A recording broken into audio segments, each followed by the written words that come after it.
Vou melhorar. É reviravolta quando toda lógica é contrariada. É reviravolta quando aparece uma palavrinha chamada milagre.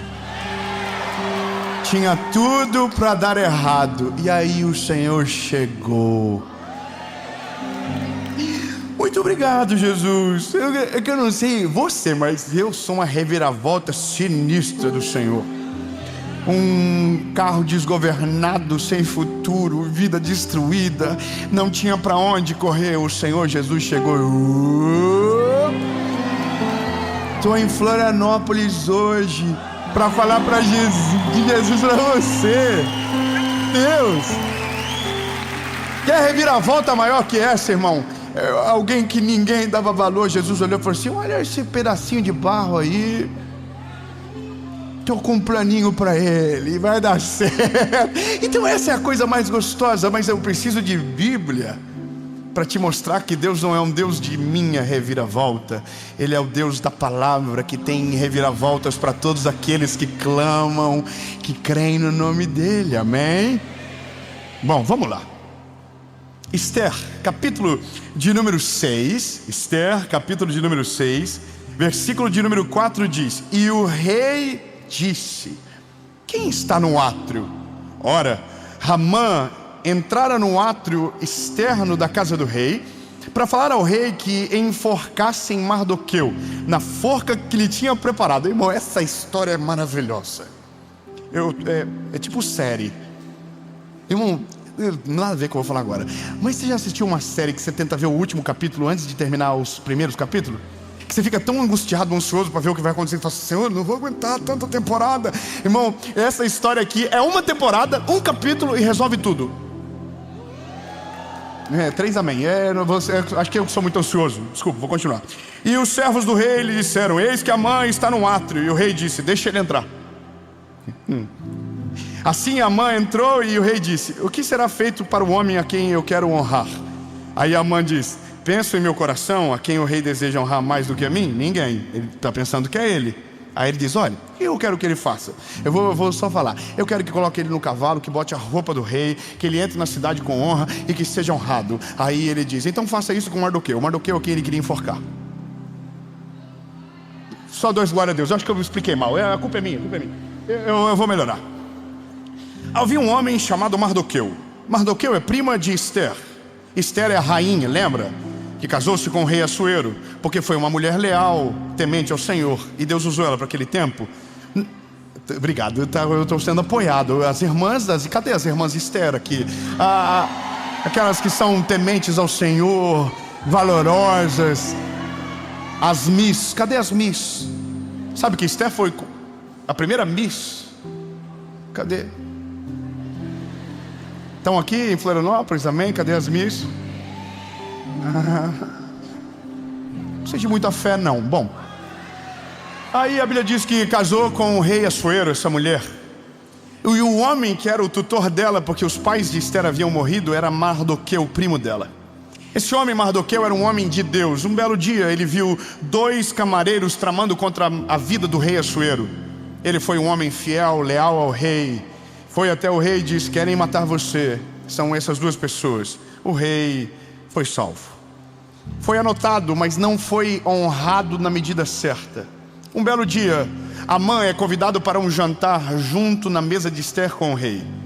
Quando ele está entrando na casa, a Bíblia diz que um homem chamado Mardoqueu, que você já sabe quem ele é, está na porta. E como ele é um homem de muito poder e respeito, o desejo dele é que Mardoqueu se ajoelhe na frente dele. E Mardoqueu não se dobra na presença dele. Então ele fica iradinho. E aí ele quer matar o Mardoqueu. Ele vai para casa e ele é casado com uma mulher bandida quanto ele. Ele chega em casa e diz: você não vai acreditar, estava entrando agora para o jantar, o Mardoqueu não se ajoelhou, acredita? Aí a mulher dele falou: não acredito, que absurdo, mata ele, pega uma corda e enforca ele. O amor falou: baita conselho, vou matar ele. Eu estou contando, estou sendo rápido, parafraseando. Então Mardoqueu pegou a corda bonitinho, falou: essa cordinha aqui é para o Mardoqueu, que devia ter se ajoelhado. Então agora existe um homem condenado andando que nem sabe que vai morrer, mas vai morrer. Só que a Bíblia diz que ele está indo com a cordinha dele, todo feliz, faceirinho, saltitante, para a casa do rei Assuero. Só que enquanto ia para a casa do rei Assuero, a Bíblia diz que o rei Assuero dorme, Deus dá um sonho, traz para ele algumas memórias. E ele vai consultar em crônicas para ver os registros, encontra a história de Mardoqueu, chama alguns dos seus servos e diz: o que fizemos para honrar Mardoqueu? Aí dizem: nada. Então tive uma ideia, vamos honrar ele. Nessa hora entra o Amã com a cordinha na mão. Era para Naamã, era para Mardoqueu a cordinha, ele queria matar o Mardoqueu. Aí ele diz: olha, tem um homem que precisa honrar, o que você faria a ele ao meu lugar? Aí o Amã pensa: é sobre mim. Honra ele. Faz isso aqui, ó, roupa de rei, cavalo, entra na cidade. E aí, é tão maravilhoso, eu consigo imaginar a cara do Amã. Faz tudo isso, aí o rei Assuero olha para ele e diz: então falar só para você quem é. Aí ele assim: não, é o Mardoqueu. Ah, irmão, não é possível, você não está vibrando. Eu estou aqui, Mardoqueu, o Mardoqueu ia morrer e agora vai ser honrado por aquele que queria matá-lo. Não, lindo. Ele ia morrer e aquele que disse que iria matá-lo deu a ideia para honrá-lo sem saber que seria para o Mardoqueu. Irmão, Deus é tão criativo que irrita. Deus, ele pega uma história destruída, pega um caos completo e diz: tenho uma ideia. Ah, meu Deus. Obrigado. Bom, Senhor, nessas horas eu pensei que ia ter gente pendurada no teto já, Senhor. Quando eu leio a Bíblia, eu tenho um pouquinho de déficit de atenção. Então quando começa a cronologia, quando começa a genealogia, quando começa os negócios de côvado, a minha cabeça vai para qualquer lugar do mundo, menos para aquela parte. Mas quando começa uma fofoca, irmão, meu Deus do céu, André, quando começa essas partes boas, eu já falo: ai meu Deus do céu, eu sou do time Mardoqueu, hashtag Mardoqueu até debaixo d'água. Mas irmão, é maravilhoso. Só que a questão é que quando você olha para a Bíblia, você vê que a história bíblica está cheia de reviravoltas. Pessoas que estavam condenadas, que não havia futuro para elas, e Deus entrou na história. Meu Deus, eu vou melhorar. A minha percepção é que o Deus que a gente serve é o melhor atleta de todos, que chega no final do 45 do segundo tempo, nos acréscimos, e faz um golaço absurdo. Irmão, o negócio é que até ele chegar a gente tá assim, ó: acabou, não vai dar certo, ó céu, ó vida, ó azar, não tem chance, não tem como, já perdeu, não vai pra frente, o casamento acabou, o casamento foi embora, a empresa faliu, os filhos abandonaram. E aí de repente a Bíblia fala que ele entra na história, e quando ele entra na história, o jogo que estava perdido dá uma virada absurda, e a esperança que estava acabada é renovada, o sorriso vem no rosto, e quando a gente vê, a gente está comemorando o impossível e celebrando o nome de Jesus pelo milagre. Eu vou te falar um negócio lindo. É a coisa mais maravilhosa da vida, é quando você cria uma expectativa e a expectativa é frustrada, mas não para pior, para melhor. Eu vou falar uma coisa para você. Eu tô cansado de Deus me passar uns perrengues assim. Eu sou muito metido. Então eu sou cheio de ideia. Eu tive uma ideia. Aí eu começo, aí Deus fica olhando assim: não, aqui dó, não vai dar certo. Porque tem coisas que eu quero e Deus não quer, e tem coisas que eu quero e Deus quer muito melhor do que eu quero, sabe? Aí Deus diz: não vou deixar. Ele tranca a porta, eu fico lá batendo: nossa, abre a porta, Senhor, olha que porta maravilhosa, é aqui. O Senhor diz: não, querido, tem coisa melhor para você. Para de bater em porta errada, para de bater em porta que eu fechei. Eu não vou abrir. A porta que eu fecho, ninguém abre, e a porta que eu abro, ninguém fecha. Mas a questão dessa esperança é justamente para colocar dentro de você uma energia do Espírito Santo, algo que tome você, para que você comece a olhar com os outros olhos o fim da carreira. Poxa vida, é porque para mim isso aqui é olhar para a palavra e encontrar padrão. Tem coisas que não tem padrão. Agora, quando você olha para a palavra, Jesus chegando no final de todas as histórias que estavam acabadas são restauradas.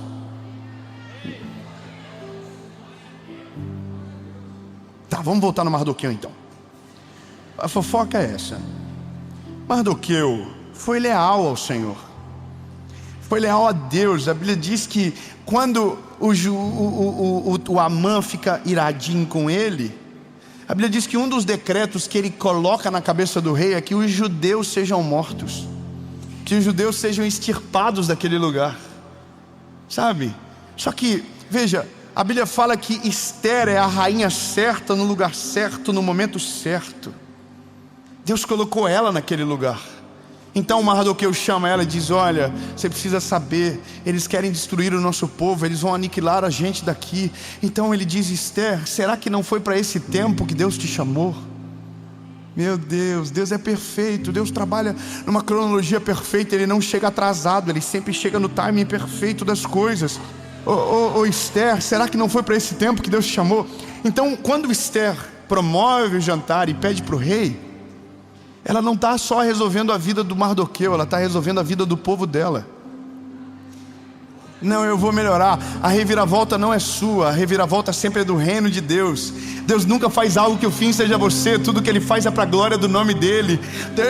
Eu vou melhorar. Sabe por que Ele chega no 45 do segundo tempo? Porque quando Ele chega não tem mais possibilidade de um homem dizer que o mérito é dele, que nós somos a razão, que nós somos a causa, que nós somos o motivo. Porque quando o milagre chega, Ele tira o nosso mérito e coloca Deus no centro de todas as coisas. E a gente olha e diz: eu não posso, Ele pode. Eu não consigo, Ele consegue. Eu não vou, Ele vai. Eu não podia, Ele fez e fez perfeito. Quando você vê Deus fazendo a guerra de Gideão, lembra Gideão e os 300? Tem muito mais soldados fortes. Deus diz: não quero todo mundo, eu quero menos. Mas por que, Deus? Eu não quero que vocês achem que é por conta da força militar que eu dei para vocês, mas é para que vocês saibam que eu sou com vocês. Fala para quem está perto de você, fala: não é na força do teu braço.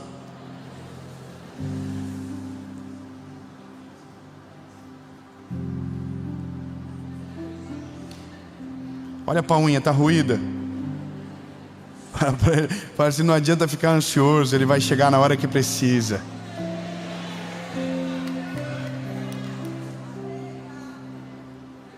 Bom, aí Esther tem essa ideia, ela conversa com o rei, e como ela é a mulher certa, na hora certa, no lugar certo, a Bíblia diz que o rei Assuero atende o clamor dela. O problema é que Amã é um homem livre. Amã está debaixo de um reino, mas o reino dele é superior àquele reino. Ele não se curva perante um homem, ele tem um Deus que o chamou. Entende? Ele não é um homem soberbo, ele é um homem convicto do Deus que ele serve. Ele não se prostraria a um homem qualquer, sendo que o Deus de Israel havia o chamado. Ele não tem medo do que os outros pensam, ele é um homem convicto naquilo que Deus o chamou. Então quando o Amã vem esperando que ele seja ele é o judeu, irmão. Ele é amado pelo Senhor, ele foi escolhido, ele está de pé de boa. O Amã falou: olha, se eu fosse você... Aí o Amã está aqui, ó. Aí ele fica bolado. Eu estou só repetindo a história, mas é para só que você entenda que a identidade é a que nos assegura de viver os milagres mais poderosos da nossa vida. Quando nós nos prostramos perante aqueles que não têm o poder de resolver a nossa história, pelo medo do que vai acontecer no futuro, a gente perde o presente e o futuro. A gente paralisa na história. O problema é que a gente morre tanto de medo de como termina, que no meio da história a gente tira o controle da mão do Senhor e coloca na mão de quem não tem controle para nada. A gente vende o passe, sabe? A gente vende o passe, está chegando no final do campeonato e a gente muda de time no final. A gente sai porque perdeu 4 partidas, a gente pensa vai perder a 5ª, vai ser desclassificado. Então a gente vai embora e muda de time. A gente tenta ir para o time que está ganhando, esquece que quando Deus chega, não importa quem está ganhando, não importa quem está em primeiro, Ele muda todas as coisas e faz a partir daquilo que Ele é. Então eu vou continuar. Então agora Amã é o inimigo declarado. E o inimigo declarado é um inimigo que eu prefiro. Eu não sei você, mas eu prefiro inimigos que se declaram. Eu tenho medo de inimigos que se fazem de amigos. Pesado? Dá um climão, né? Vamos cavar mais um pouquinho? Eu não sei você, mas eu vou falar de novo. Eu prefiro o inimigo que tem cara de inimigo, jeito de inimigo, fala como inimigo, te olha como inimigo, do que inimigo que te trata como amigo, te olha como amigo. Eu amo você. Ai, que lindo, mas quando você vira as costas, coloca uma faca atrás de você, fala mal de você, humilha você. Mas eu tenho uma notícia, meu lindo: todo inimigo, uma hora ele aparece, e quando ele aparece, ele é envergonhado. Não, lindo, lute contra tudo, só não lute contra os amigos de Deus. Guerreie contra todo mundo, só não entre em guerra contra os amigos de Deus. Não tem como ficar de pé aqueles que se levantam contra aqueles que o Senhor chamou. Tome cuidado, lindo, porque em algum momento você pode estar se virando com aqueles que Deus chamou para algo extraordinário. E aí, lindo, duro é para aqueles que são achados lutando contra Deus. Eu não estou nem ameaçando. É só a mensagem mesmo. Bom, então a Bíblia diz que Amã tem um plano. Leva a corda, comprou a corda, fez o plano, tem a moral com o rei. Então a morte dele é certa. O que ele não contava é que Deus falaria direto com o rei Assuero. O que ele não contava é com aquilo que ele não controlava. Ele não controlava a mente do rei. Entende? Lindo, os teus inimigos têm poderes limitados. Ai, um aleluia, eu vou dizer de novo. Os teus inimigos são grandes, são poderosos, mas o poder deles é limitado. Mas limitado ao quê? Limitado ao Senhor. Eles vão até onde Deus deixa. Quando Deus dispara, não adianta tentar patinar, não adianta tentar empurrar, meu lindo. Quando Deus coloca a mão, os inimigos são envergonhados, os inimigos caem no chão. Não importa se é uma crise, não importa se é um problema financeiro, não importa se é uma depressão que tenta atacar você. Quando Deus chega, Ele coloca a mão e diz: ei, vaza, vaza, vaza todo mundo, vaza, vaza, vaza, vaza, vaza, acabou, acabou, acabou. Eu cheguei, agora é a partir do que eu sou, não a partir do que vocês construíram. Entende?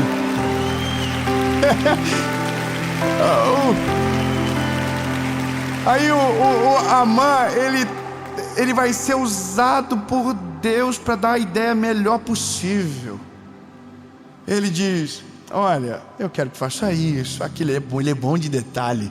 Eu quero que seja roupa real. Uau, porque ele está se imaginando. Enquanto ele fala isso, ele está se imaginando. Imagina eu com a roupa real. Imagina eu em cima de um cavalo, entrando na Pérsia, e todo mundo dizendo: uau, que isso, hein, Amã? Isso é sinistro, hein? Só que ele estava fazendo um plano para o bem do inimigo dele. Eu vou melhorar. Quando nós estamos com o Senhor e o Senhor está do nosso lado, os nossos inimigos, tramando o nosso mal, estão planejando o nosso bem. Não, eu vou melhorar. Irmão, o inimigo vira funcionário de Deus quando é para abençoar você. Ele não passa nem da experiência, mas ele vira funcionário, ele trabalha. A Bíblia diz: porque todas as coisas cooperam para o bem daqueles que amam ao Senhor e foram chamados segundo os seus propósitos. Então o inimigo tem as carteirinhas dele assinada que é, 3 pegaram. Aí ai, Jesus, deixa. Aí o Amã, eu não gosto do nome dele, eu prefiro Mardoqueu. O Amã, ele dá todas as ideias e aí ele descobre que é para o inimigo dele. E sabe qual que é o negócio? É ele que tem que levar o cavalo. Ai, irmão, você não pegou. Veja, ele tem que... Sobe Mardoqueu no cavalo, pelo amor de Deus, sobe. Mardoqueu, calma que a minha roupa é bem pesada, eu tenho que ir de boa. Aí ele sobe no cavalo, aí o Amã falou: vou ter que ir com você agora aqui, entrar no meio da cidade, tá? Mas eu que estou puxando o cavalo. E o inimigo tem que servir o propósito de quem está no cavalo. Daí... Não, então eu vou declarar uma palavra de Deus sobre você. Tudo aquilo que Deus tem para você acontece no plano perfeito e na hora certa. Aí você se pergunta: e os meus inimigos, eles trabalharão ao teu favor, eles trabalharão ao teu favor, e toda palavra lançada, toda guerra gerada, toda crise estabelecida será envergonhada pelo poder que há no Senhor Jesus, e nenhum desejo dos seus inimigos prevalecerá contra o plano que Deus tem sobre você. Orações contrárias não funcionam, palavras de maldição não têm poder sobre você, ataques desgovernados não terão o poder de te parar, porque maior é aquele que está com você do que aquele que está no mundo. Toda flecha lançada contra você será defendida pelas mãos do Senhor, e isso é a promessa bíblica. Quando Ele chega, Ele garante: ninguém tem o poder de parar.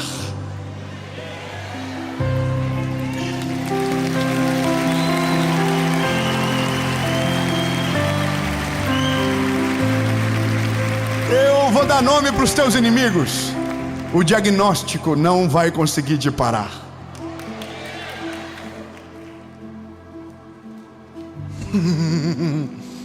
Crises financeiras não vão conseguir te parar. Enfermidades não vão conseguir te parar. Pedras no caminho não vão conseguir te parar. Adversários que se levantam não irão te parar. Mas vai parecer que está dando tudo errado.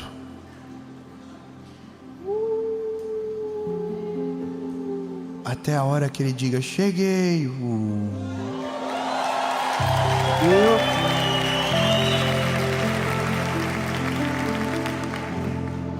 Quando Jesus chegou na história da viúva de Naim, o filho dela estava morto. Quando Jesus chegou na casa de Jairo, a filha dele estava morta. Quando Jesus chegou na casa da filha de Jairo, ela estava morta. Mas todos os lugares que Ele chegou aí que havia morte... Não, vamos de novo. Você está muito parado. Irmão, você já entendeu como isso termina. Você já sabe, porque eu já dei um spoiler no começo da mensagem. Então vamos de novo. Ou você vive ou nós desvive. Eu não sei se existe isso. Vamos de novo. Quando Jesus chegou na história da viúva de Naim, o filho dela estava morto. Quando Jesus chegou na casa de Jairo, a filha dele estava morta.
1 Samuel, capítulo de número 1, versículo de número 10.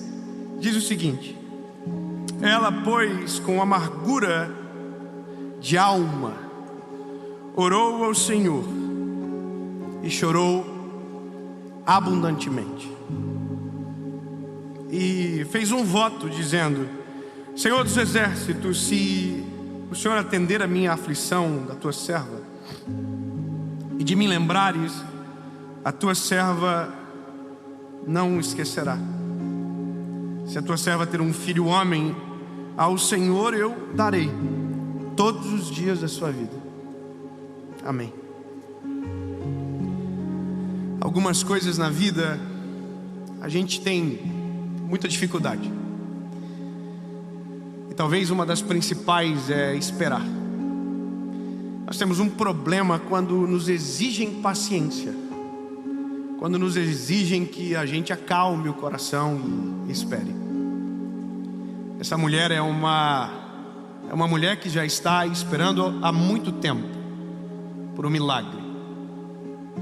Mas eu confesso para você que essa mensagem, ela não nasceu enquanto eu li esse texto. Eu precisei desse texto para ter uma resposta para algo que de verdade me marcou durante os dias que passaram. Eu estava no evento da nossa turnê A Resposta.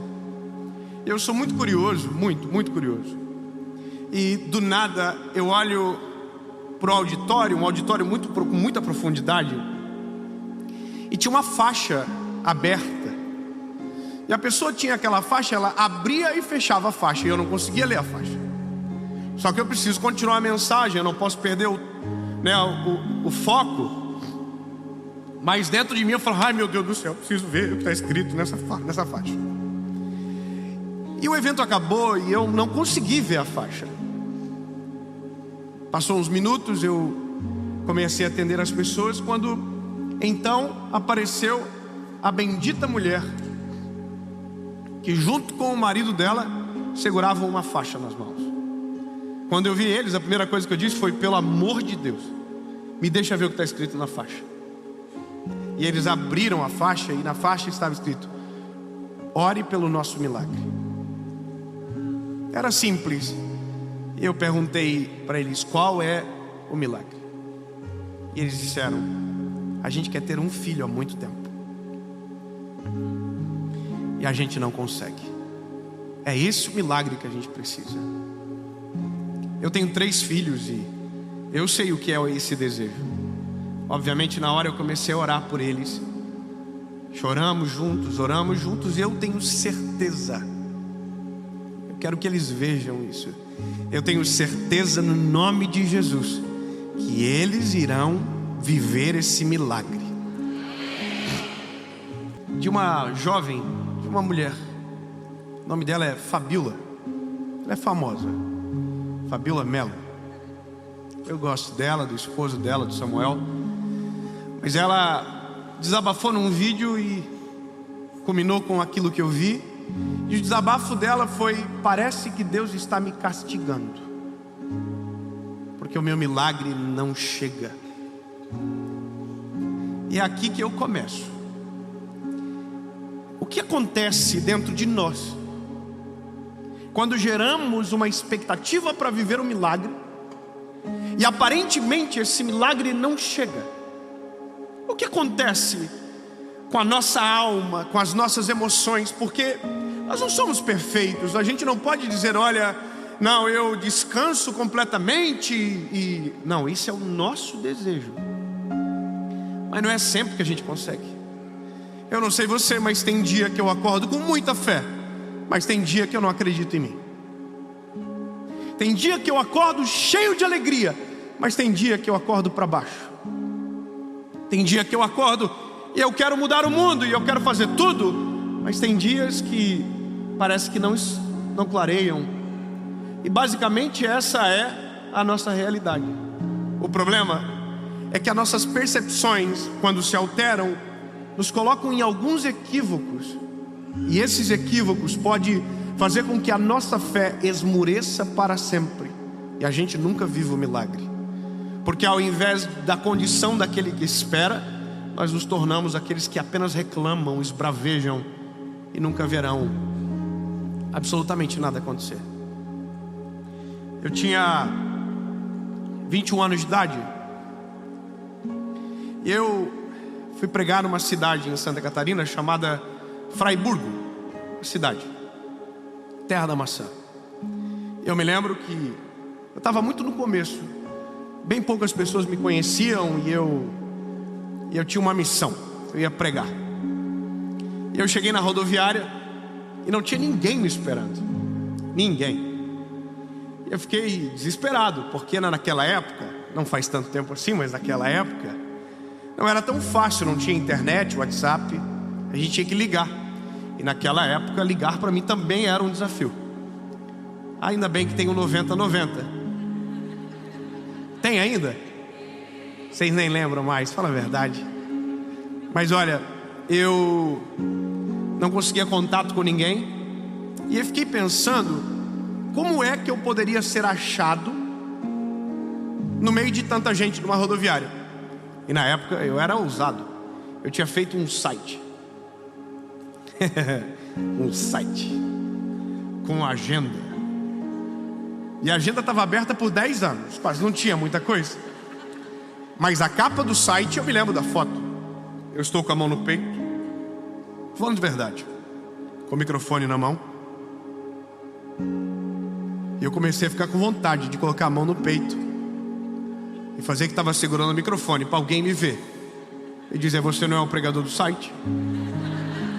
Porque eu queria ser achado.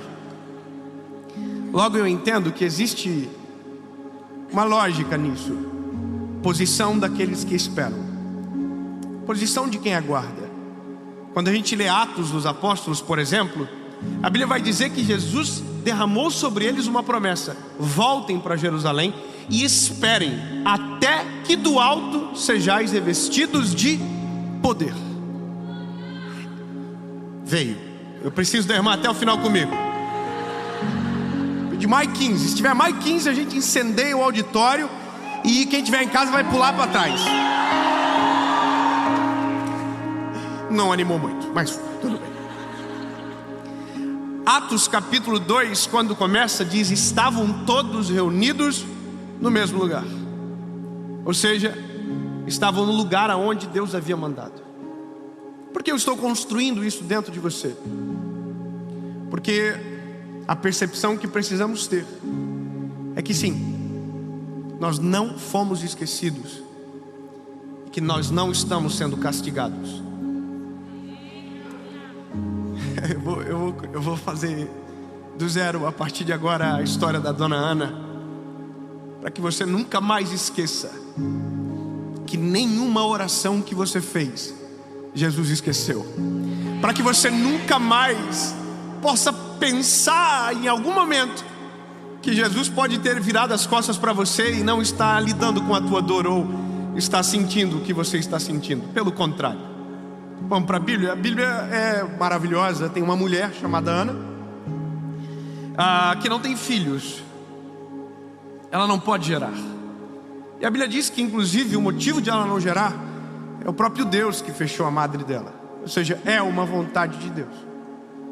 E aí, estamos falando de um tempo bíblico onde o homem tinha duas mulheres. E aqui o homem é o Eucana, que tinha uma outra mulher chamada Penina. E Penina é uma bandida. Penina é cebosa. Eu quero que você entenda, a Penina é aquela que dá indireta na rede social, no grupo da família. Entendeu? A Penina, todas as vezes que encontrava com Ana, humilhava ela, tirava sarro dela, porque ela não podia ter filhos. Então durante muito tempo Ana foi humilhada pelo fato de não receber o milagre, pelo fato de não poder ter o que todos tinham, ou todas as mulheres saudáveis tinham. Mas isso não era Deus fazendo, isso era Penina. Nós confundimos as coisas. A gente coloca a culpa em Deus, aquilo que é exclusivamente do homem. A gente atribui a Deus aquilo que alguém nos faz, e Deus não tem nada a ver. Essa é a maldade do próprio homem se manifestando. E aí a gente tem que aprender a dividir as coisas. E tem um problema nisso tudo, porque às vezes nós queremos um milagre, não porque queremos de verdade, mas porque queremos esfregar na cara daqueles que nos humilham. Ai, ai. Temos um problema instalado. Algumas coisas que nós oramos muito não são para nós, são para os outros. Nossa, que difícil isso, né? Tem milagres que a gente chora, mas não é porque a gente precisa, porque a gente está querendo impressionar alguém. Tem milagres que a gente só quer, porque a gente quer mostrar que venceu, porque a gente quer mostrar que deu certo. Tem milagres que a gente ora que não tem nada a ver com a nossa necessidade, tem a ver com o nosso desejo, tem a ver com o ego. E aí, lindo, oh, que pena. Provavelmente não vai acontecer. Eu preciso ser claro com você, porque isso é a palavra. O que a Bíblia me dá é um panorama. Até Penina ter filho, Ana ter filho, ela era humilhada e tinha uma rixa com essa mulher. Pronto, é isso que a Bíblia me dá. A informação é: Ana queria ter filhos, queria, mas ela tem um problema com uma mulher que zomba dela. E ela tem um outro problema dentro de casa. Tem um homem chamado Eucana que desmotiva ela de viver o milagre, que desencoraja ela de viver o milagre. Porque não sei se você entende, mas às vezes quando a gente não desiste do milagre, quem está do nosso lado desiste de nosso milagre e nos faz acreditar que a gente está viajando e que aquilo não vai acontecer, e é para a gente colocar a bola para frente. Eu vou te falar uma coisa: quando alguém me apresenta um impossível, eu nunca tenho coragem de dizer que não vai acontecer. Eu só preciso dizer o seguinte: olha, em nome de Jesus, se Ele quiser, tudo pode acontecer. Agora a gente não, a gente vê o contrário. E Eucana fala para Ana: olha, querida, eu sou para você mais do que 10 filhos. Você não precisa disso. Você não precisa disso. Talvez, às vezes menos de onde você espera. Quem deveria dividir com você os joelhos e as orações vão tentar fazer você levantar das suas orações, desanimar do teu milagre que não chega. Talvez essas pessoas são aquelas que, pelo contrário, deveriam colocar você para cima e dizer: vai acontecer no nome de Jesus. Mas eu quero que você entenda que isso é normal e que Deus não ouve orações contrárias. Você pode ficar tranquilo, Deus não ouve orações contrárias. Deus apenas ouve corações contritos e quebrantados que desejam de verdade viver o milagre.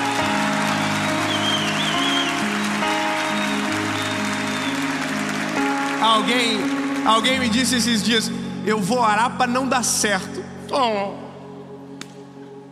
Se Deus disse que vai dar certo, bebê, pode orar até o quanto você quiser. A Bíblia diz que Deus faz assim, ó. Irmão, quer ver uma parada? Tem homem que briga com a mulher e vai orar. A Bíblia diz que as nossas orações, quando não tem paz dentro de casa, são rejeitadas.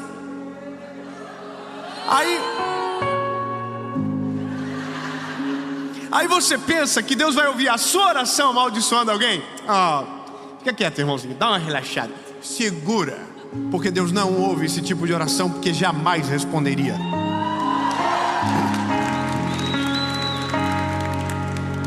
A Ana está com um problema.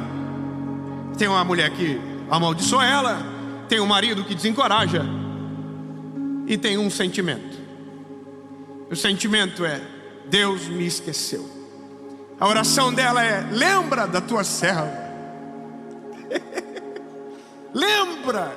lembra de mim. Parece que eu vejo Jesus, e aqui o próprio Deus dizendo: linda, não tem como lembrar de alguém que eu nunca esqueci. Não tem como me lembrar de alguém que nunca me fugiu da memória, nunca se ausentou dos meus olhos, nunca ficou longe da minha vista. Mas ela prossegue orando, dizendo: Deus, lembra-te de mim e me dá o filho que eu quero. E aí ela faz um propósito. Ela diz: se o Senhor me dá, eu te devolverei. Você precisa saber, Deus jamais esqueceu de você. Ele conhece você. Ele sabe o seu nome, aonde você mora. E não existe nenhuma oração que você fez que Ele possa ter esquecido. E o que você chama de atraso, na verdade, é Deus trabalhando na hora certa. Porque talvez a hora certa para você é hoje, mas Deus sabe qual é a melhor hora. Então, ao invés de questionar a hora, ao invés de questionar quando, comece a celebrar e agradecer, dizendo: Jesus, eu sei que o Senhor não se esqueceu de mim. Eu sei que eu achei graça aos teus olhos. Porque a oração de Ana termina com ela dando de cara com o sacerdote. E o sacerdote dizendo: você estava embriagada, você estava chorando, estava falando estranho. E aí a Ana diz: não, eu estava abrindo meu coração, eu estava falando para o Senhor a verdade. Queira eu que eu tenha achado graça aos olhos de Deus hoje. E a Bíblia diz que ela achou. Ela saiu dali, voltou para casa. O Eucana passou o cerol. Preciso ser sincero, ué.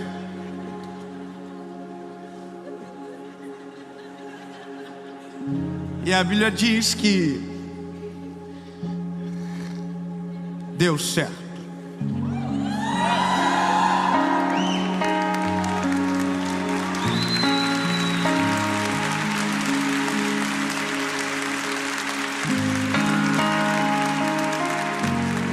Ana engravidou de um garotinho lindo, gordinho, bonitinho, 3,850 kg, 42 centímetros. E a Bíblia diz que Ana fez um negócio. Pegou o menininho e foi na casa de Penina. Bateu a porta. Falou: querida, não foi você que disse que eu não podia? Pois olha, é bem mais bonito do que os seus. Esse é o perfil de pessoas que jamais viverão um milagre da parte de Deus. Porque às vezes é isso que a gente pensa: o dia que acontecer eu vou mostrar. Não, lindo. O dia que acontecer, você vai agradecer a quem pode fazer. Você vai entregar nas mãos daquele que só Ele pode. Porque eu vou te falar um negócio: a nossa geração está implantando alguns sonhos para a gente viver que não tem nada a ver com aquilo que Deus planejou. Há algumas metas que não são, sabe, não são verdadeiras. E a gente está colocando tudo isso na presença de Deus, dizendo: resolva. E Deus está olhando para a gente dizendo: não, querido, tem coisas que se eu fazer, eu acabo contigo. Tem bênçãos que se eu te der, eu destruo você. É um problema, eu sei. Porque agora a gente já começa a pensar que, será que o milagre que eu preciso, realmente eu preciso? Será que às vezes não estou orando de maneira equivocada? E será que às vezes eu quero tanto algo e não seja aquilo que eu preciso? Sabe por que eu estou dizendo isso para você? Porque eu já fiz muita oração que eu apresentei para o Senhor a minha vontade, e Deus disse não. E eu louvo a Jesus que Ele disse não. Porque vi cenas semelhantes com pessoas que desrespeitaram o não e se autodestruíram. Eu tenho uma história recente agora de um milagre que eu queria e Deus disse não. Não vou fazer. E o pior, na verdade, Deus nem falou. Deus só ficou quieto. Só falou Mas Deus Mas eu vou te contar um negócio. Não vou entrar no mérito, mas foi um dos maiores livramentos que Deus me deu nesse ano que passou.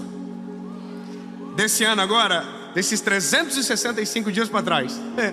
Se eu tivesse caído nessa cilada, eu estava no sal. Mas ainda bem que eu perguntei para o Senhor, e o Senhor fez Então, lindo, o milagre nem sempre é aquilo que a gente tanto deseja. E às vezes o milagre é muito maior do que a gente imagina. Então, para concluir, a Bíblia diz que Deus dá um garotinho para Ana, e Ana não vai para o templo novamente. Como assim, David? Sim, ela não vai. A Bíblia diz que ela espera o garotinho desmamar. É fantástico isso, né? Deus deixou ela curtir um tempinho com o Samuca. O nome do menino é Samuel. E a Bíblia diz que ela falou para Eucana: Eucana, esse ano você vai e eu vou ficar até que ele desmame. No próximo eu vou e entrego. E no próximo ano o garotinho estava pronto para ir.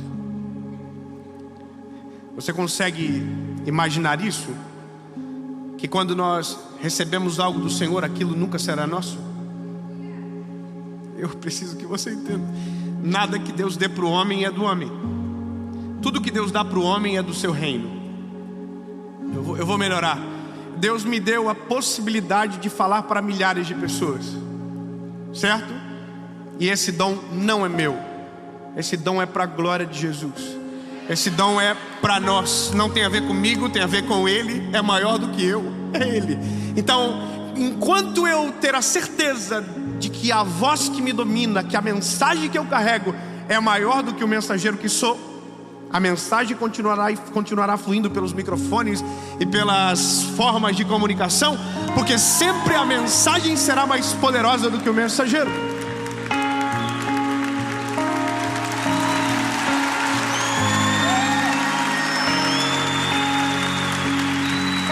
O milagre não era de Ana.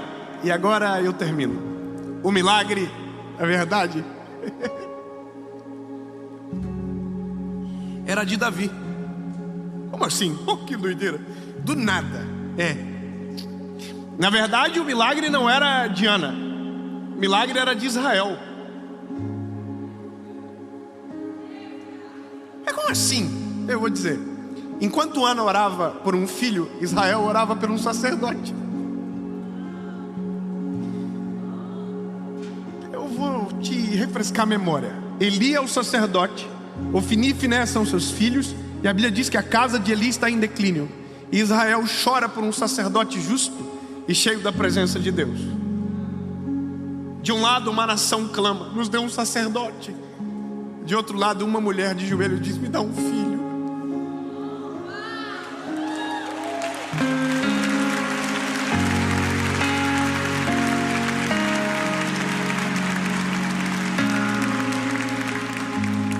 Foi exatamente assim que aconteceu.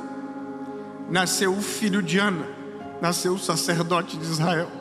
Nasceu naquele dia o garotinho que viraria um sacerdote sem linhagem, mas que ungiria o próximo rei de Israel, o maior que o mundo conheceu, chamado Davi, cujo qual é da raiz de Jessé, cujo qual é da genealogia de Jesus. Como assim, David? Deus não deu um filho, Deus deu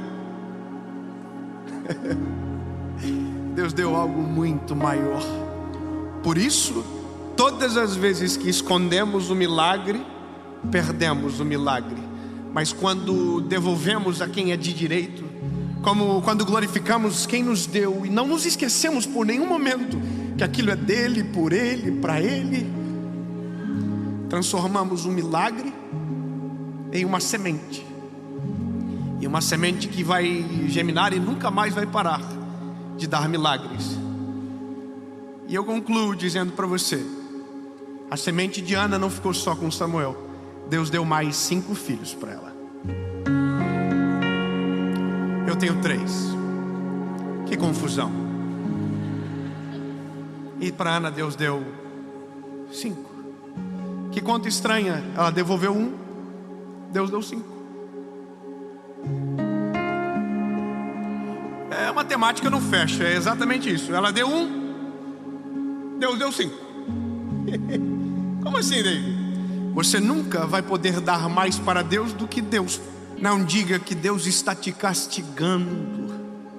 Não diga que você foi abandonado. Não diga isso. Porque isso é impossível. Deus não abandona ninguém. Deus não esquece de ninguém. E como eu provo isso? Bom, é porque eu sou um milagre de alguém que Deus não esqueceu, de alguém que Deus não rejeitou. E de uma semente nascerão outros milagres. E enquanto a compreensão for essa, os milagres nunca irão parar. Fique com uma fala no teu espírito, todas as vezes que uma voz dentro de você dizer: Deus te abandonou, diga para você: Ele nunca vai me abandonar. Quando uma voz dentro de você dizer: Ele te esqueceu, diga dentro de você: essa batalha ela vai acontecer, diga: Ele jamais me esquecerá. Porque se eu, que sou fraco, pecador, não esqueço dos meus filhos, quanto mais o Senhor esquecerá de mim. Lembre-se, Deus não te esqueceu. A dor da espera acaba.